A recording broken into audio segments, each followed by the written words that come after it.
Are your servers safe from the latest Golang-based cryptoworm? Researchers have recently identified a new strain of notable cryptoworm that is now faster and more efficient by about 15%. Attackers behind the worm first start by scanning for servers that are sensitive to two critical vulnerabilities. The first one is a remote code execution vulnerability in XML-RPC servers, which is also an interface provided by WordPress. The second affects multiple versions of Oracle WebLogic Servers, and if exploited, can result in complete takeover of the server. Now, once a server with the vulnerability is identified, it's exploited. Attackers will deploy a shell script that downloads a worm that is compiled in Golang.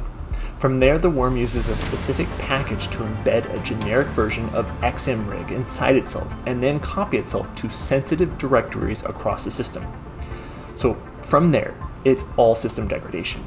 And if you're not familiar with cryptojacking or XMRig, the miner is essentially going to use as much of your system's performance to mine cryptocurrency for the attacker.